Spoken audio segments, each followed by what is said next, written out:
नमस्कार विद्यार्थी मित्रांनो, मी प्राध्यापक डॉक्टर प्रवीण जाधव, अर्थशास्त्राचा प्राध्यापक आहे.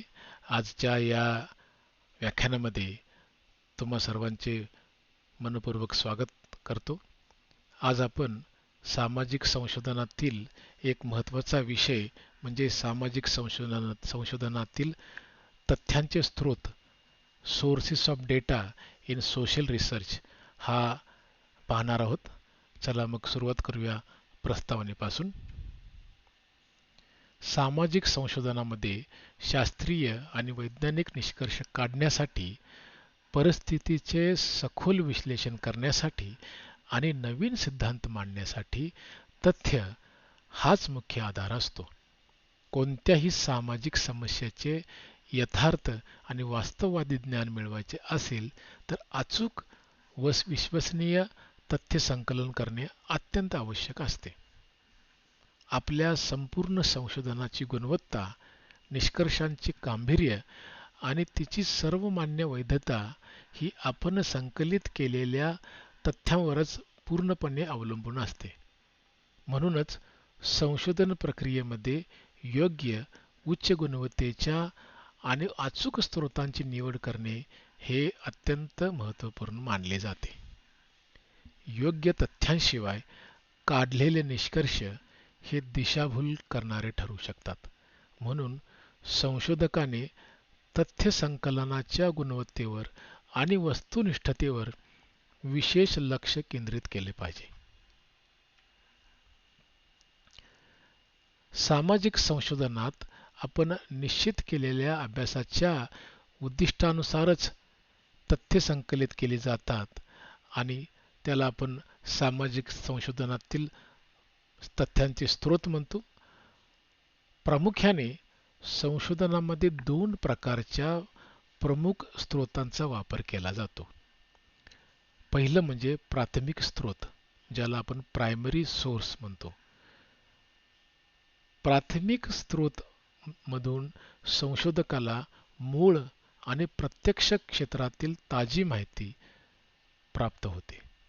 हे स्रोत संशोधनाच्या विषयाशी थेट जोडलेले असतात आणि ते अभ्यासाला मौलिकता प्रदान करतात.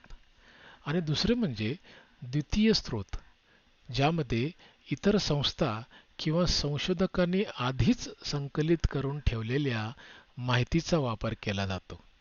हे स्रोत संशोधनाला एक व्यापक पार्श्वभूमी आणि ऐतिहासिक संदर्भ मिळवून देण्यासाठी अत्यंत उपयुक्त ठरतात. आता आपण प्राथमिक तथ्यांचा अर्थ व उदाहरणे समजून घेऊ. प्राथमिक तथ्य म्हणजे संशोधकाने स्वतः प्रत्यक्ष क्षेत्रात फील्ड वर्कवर जाऊन प्रथमच गोळा केलेली मूळ माहिती.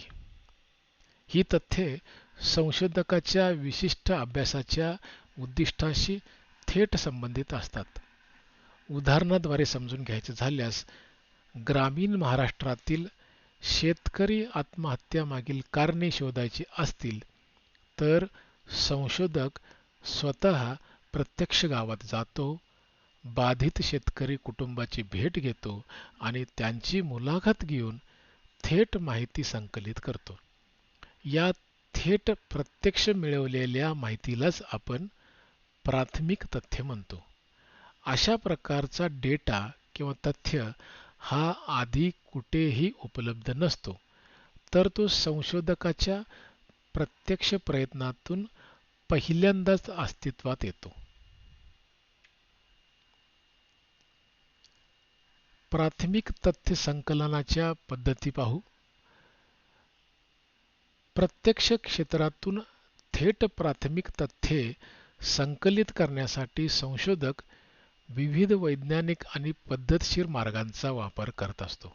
यामध्ये प्रामुख्याने प्रत्यक्ष मुलाखत पद्धतीचा समावेश होतो, ज्याद्वारे उत्तरदात्यांशी थेट संवाद साधून सखोल माहिती मिळवली जाते. दुसरे म्हणजे प्रश्नावली पद्धत. यामध्ये प्रश्नांची सूची तयार करून उत्तरदात्यांकडून उत्तरे मागवली जातात. याशिवाय निरीक्षण पद्धत देखील वापरली जाते, ज्यामध्ये सहभागी किंवा असहभागी पद्धतीने घटनांचे प्रत्यक्ष निरीक्षण केले जाते. तसेच अनुसूची पद्धत देखील यामध्ये आपल्याला दिसून येते. या पद्धतीमुळे संशोधकाला थेट क्षेत्रातून वस्तुनिष्ठ आणि अचूक तथ्य मिळवता येतं. प्राथमिक तथ्यांचा विचार करताना त्याचे काही फायदे आणि काही मर्यादा आपल्याला दिसून येतात.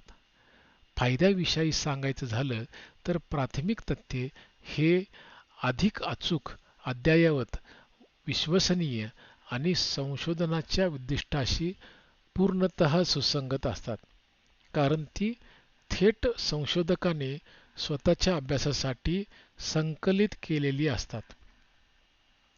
यात माहितीच्या ताजेपणाची आणि मौलिकतेची पूर्ण खात्री असते. परंतु याच्या काही मर्यादाही आहेत. प्राथमिक तथ्य संकलन हे अत्यंत वेळखाऊ आणि खर्चिक प्रक्रिया आहे. तसेच माहिती गोळा करताना उत्तरदात्यांचा किंवा स्वतः संशोधकाचा व्यक्तिगत पूर्वग्रह येण्याची शक्यता असते. तसेच प्रतिसादकांचे असहकार नडण्याची शक्यता देखील असते. अशामुळे तथ्यांच्या गुणवत्तेवर परिणाम होऊ शकतो.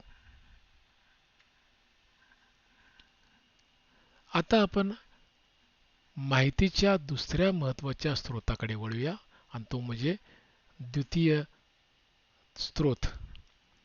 द्वितीय तथ्ये किंवा द्वितीय स्रोत म्हणजे इतर संशोधक, संस्था किंवा शासनाने आधीच संकलित केलेली आणि अभ्यासासाठी उपलब्ध असणारी माहिती.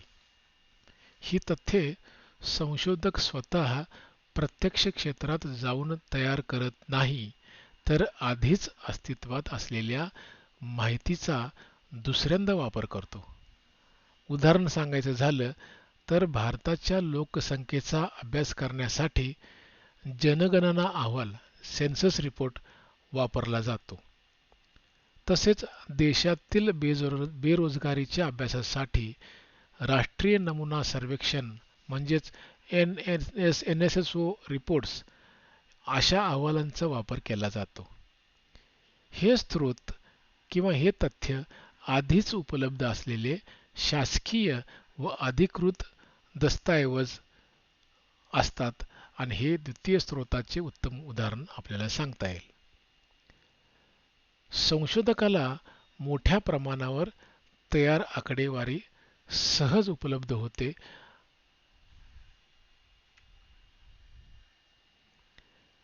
द्वितीय तथ्ये संकलन करत असताना काही पद्धती आपल्याला दिसून येतात. द्वितीय तथ्ये प्रामुख्याने दोन प्रमुख मार्गातून किंवा स्रोतातून संकलित केली जातात.